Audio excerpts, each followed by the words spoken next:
Hello, today I'm going to show you how to cover a cake board with sugar paste. Historically, that's what we did. We covered cake boards with sugar paste to match the colour scheme of our cakes.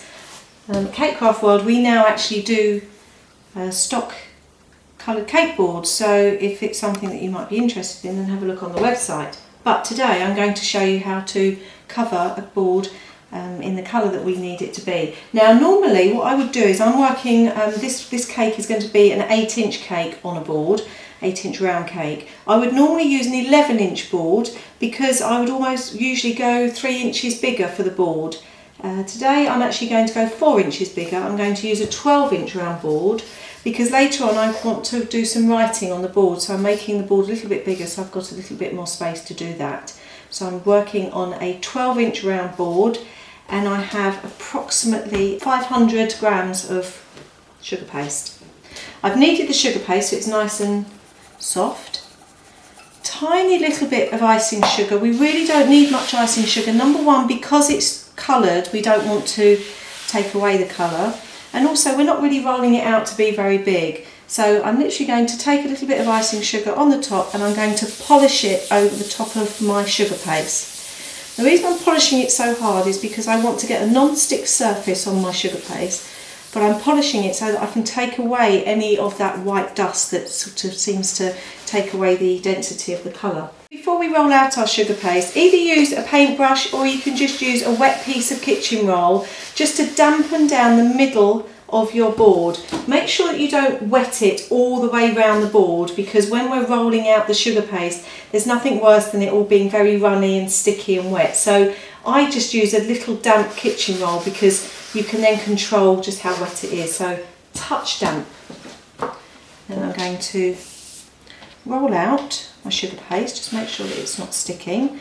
Again, the same as covering a cake, I'm going to start in the middle and I'm just going to rock my rolling pin backwards and forwards a few times and then turn, rock backwards and forwards and then turn. And then we get to a certain size, I'm going to take my fingertips and I'm going to roll evenly from one end to the other.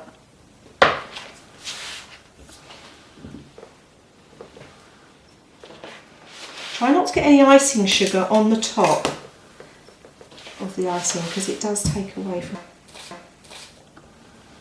Okay, that's probably about the right size. Now, you're probably thinking this is too small really to go on the top here, but in order for it to really cover properly, you need to put it on and then roll it again on top. So I'm literally going to just take that and I'm going to lay it on the top in the middle, like so. Polishing all the time, and then I'm going to start in the middle and I'm going to roll. And you can see the pressure of the rolling is just finishing off that covering. Okay. Let's give that a polish. Now the reason that we give it a good old polish is to take away any sort of icing sugar that we've got on there, any air bubbles or anything that's going to take away from a lovely smooth finish.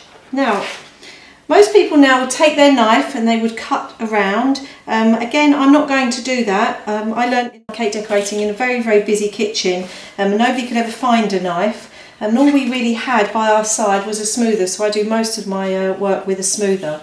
And this is a really, really good trick. It's fail-safe. As long as you can learn the technique, it never ever will fail you.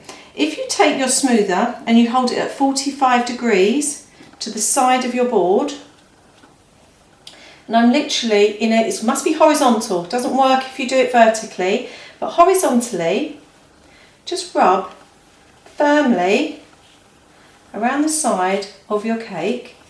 Keep turning, this is the hardest part, is turning the board as you're rubbing. And what you'll find is as you rub,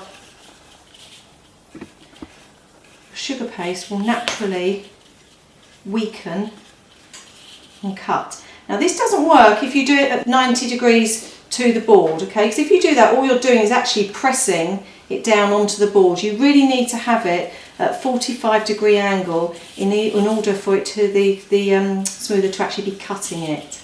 Then take your fingertips and just literally rub around that edge to soften it up.